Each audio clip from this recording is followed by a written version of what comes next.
Bonjour à tous et bienvenue. Alors aujourd'hui je vais vous expliquer comment installer un Debian sur une machine virtuelle avec le logiciel de virtualisation VirtualBox.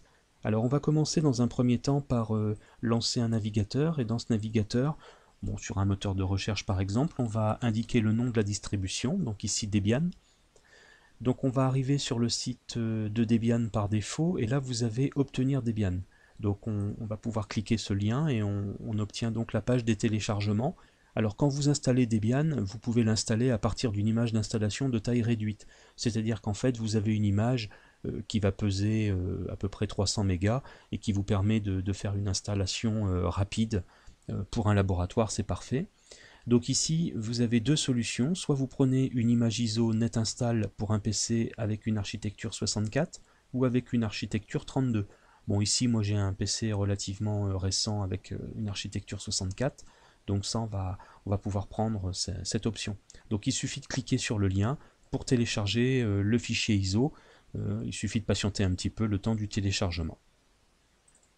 Voilà, alors notre fichier ISO est téléchargé. Alors maintenant, on va pouvoir installer Debian sur notre logiciel de virtualisation. Donc là-haut, vous voyez, j'ai lancé le logiciel, vous avez la barre outils. Donc vous pouvez cliquer sur outils et vous faites ensuite nouvelle. Donc nouvelle machine, on va cliquer sur nouvelle. On peut indiquer le nom de notre machine. Donc ici, on va installer une machine Debian. Alors vous voyez par défaut que VirtualBox a adapté le type de machine et la version Debian. Donc il nous propose un Debian 64. On va faire suivant.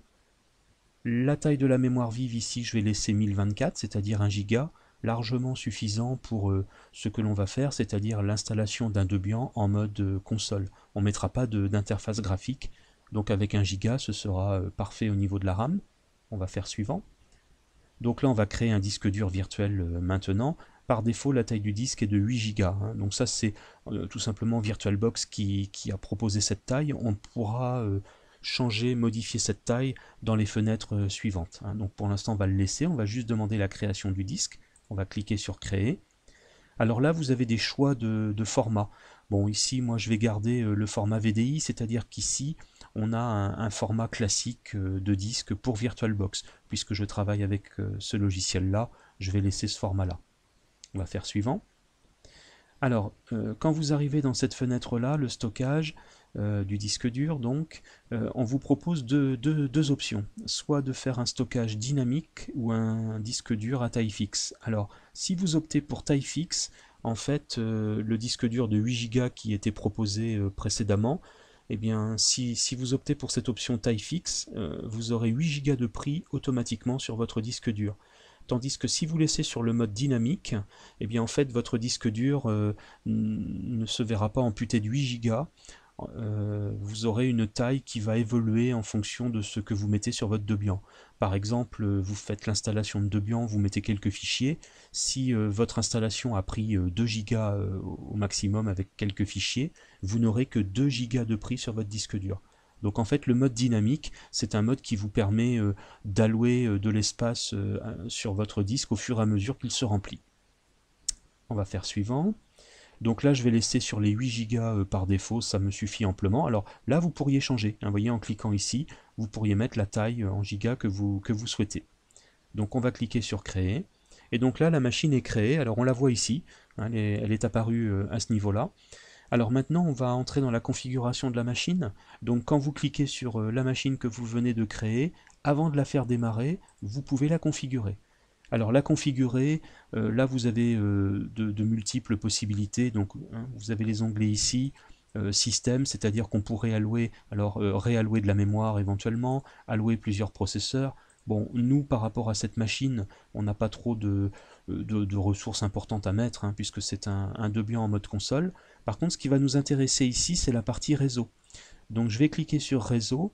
On voit que l'interface, donc la carte réseau numéro 1, est activée.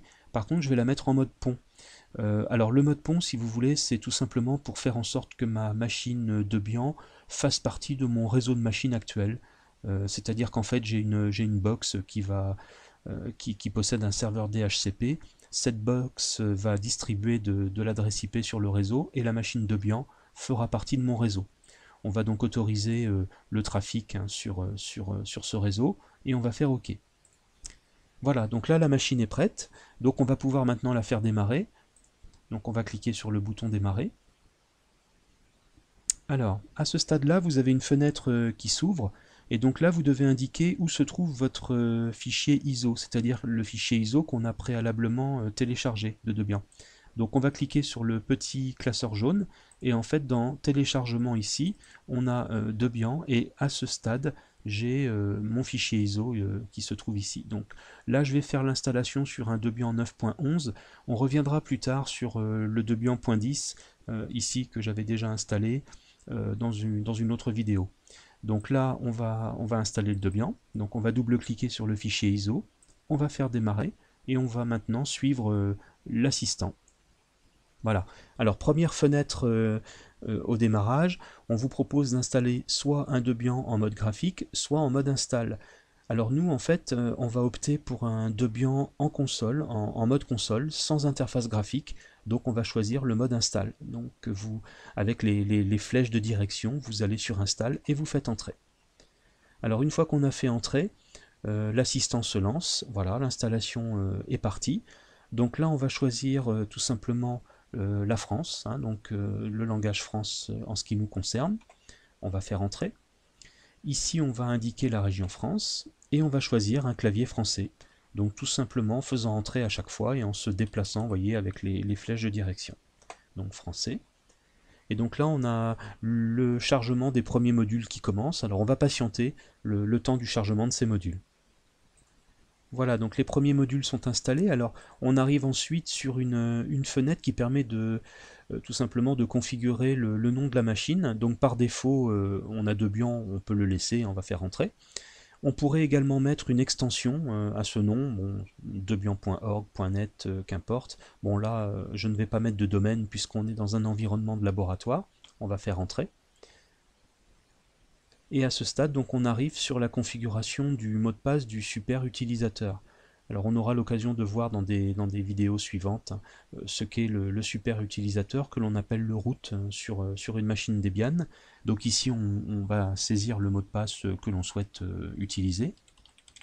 Alors là ici vous voyez j'ai des étoiles qui s'affichent, bon c'est tout simplement pour des raisons de sécurité. Alors si vous voulez voir le mot de passe que vous avez saisi, vous appuyez sur la touche Tab de manière à mettre le curseur dans le rectangle en dessous avec afficher le mot de passe en clair, et si vous appuyez sur la barre d'espace vous voyez le mot de passe. Donc ici vous voyez j'ai tout simplement mis admin.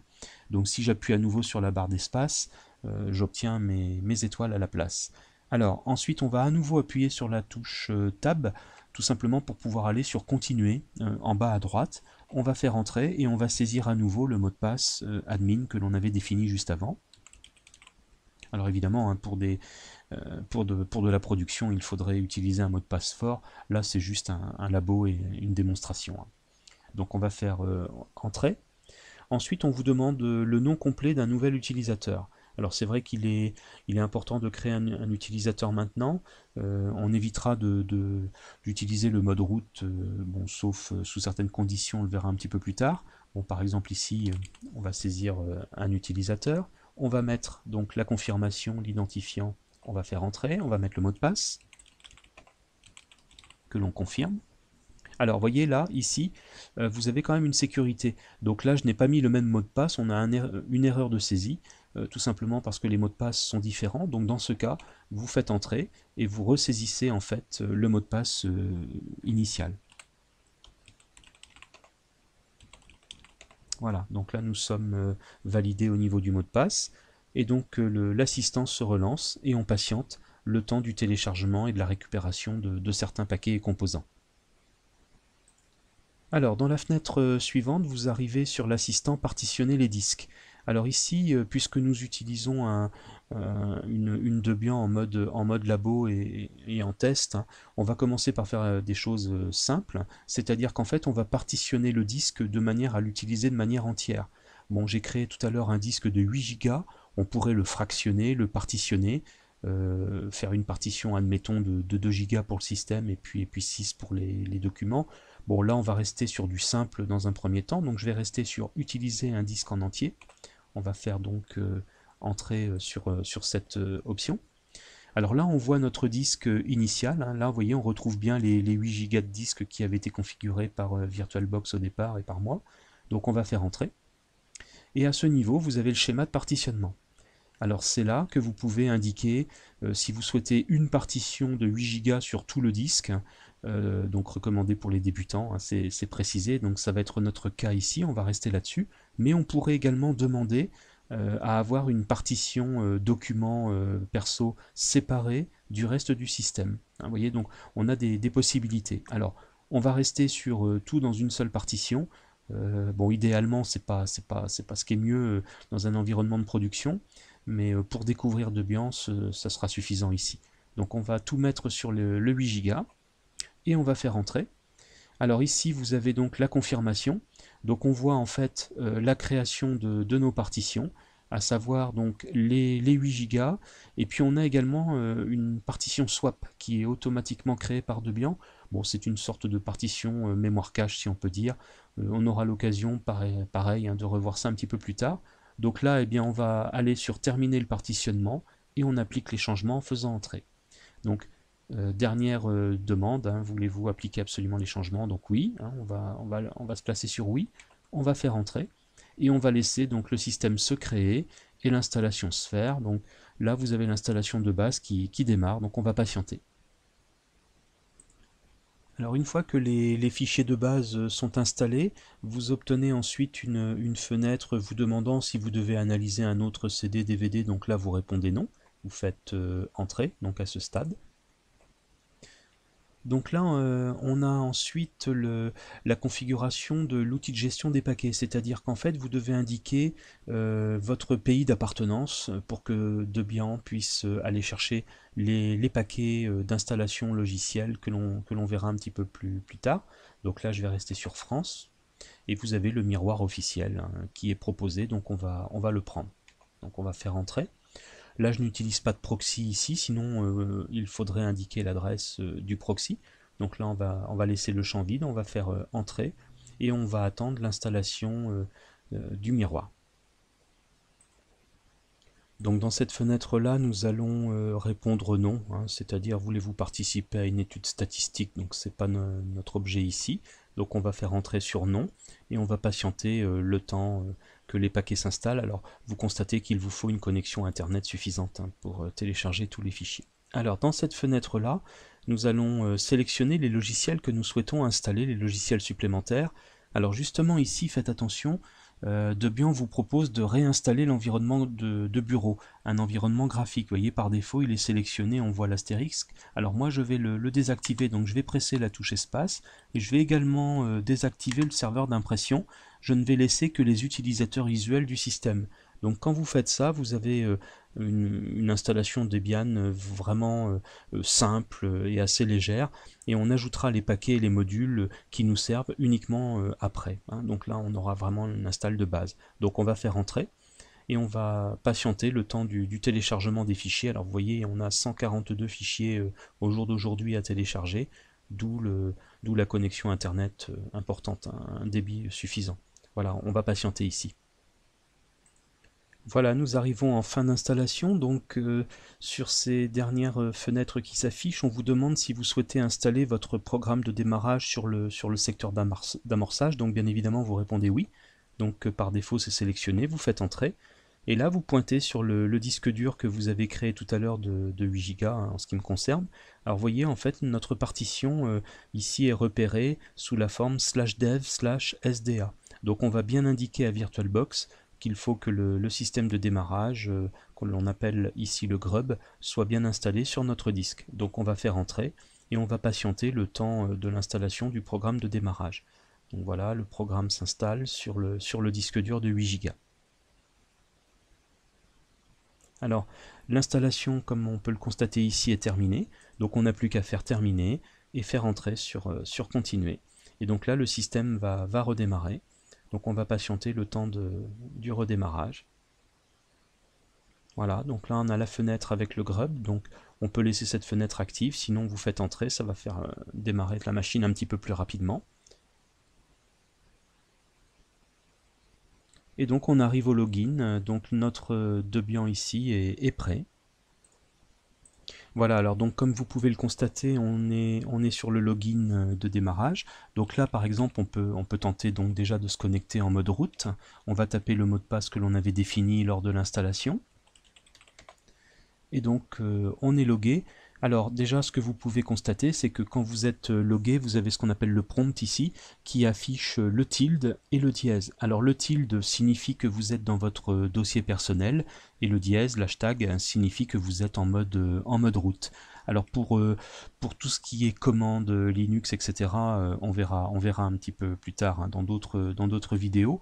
Là on peut indiquer exit, donc si on saisit exit, on sort du mode route. Alors on peut essayer d'entrer avec l'utilisateur qu'on avait créé.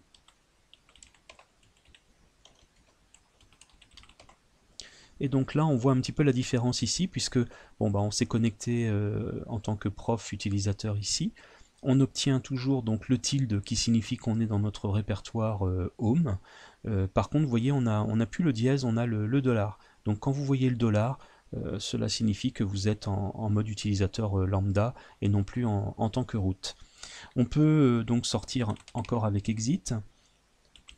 On va se loguer en route. Donc voilà. On apprendra donc un petit peu les commandes plus tard. On peut arrêter la machine tout simplement avec la commande init0. Donc quand vous saisissez la commande init0 comme ça, votre machine s'arrête. Voilà, donc je vous dis à bientôt pour d'autres vidéos sur Debian avec l'apprentissage des différentes commandes et l'installation des paquets, serveurs web, etc. À bientôt.